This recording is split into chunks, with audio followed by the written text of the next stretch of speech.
Hi everyone, how you doing? Ron here with How Do I. So in today's lecture, we're going to go over how to do division or how to divide numbers in Microsoft Excel. So let's get into the video. So the first thing you want to do, you come over to the cell here. I'm just going to delete that by pressing the delete key. And let's say we want to take the opening stock on Monday. The first thing we want to do is come over to your cell. Again, type in the equal, and you can see that highlighted in the formula as well.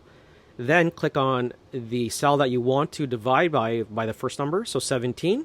Then you're going to hit the backslash button here, and you can see equals R10, which is 17, divided by, then you want to select your next number. For example, let's just do this cell, and then you're going to hit return. And now you can see this formula is R10 divided by row and column 0, O10.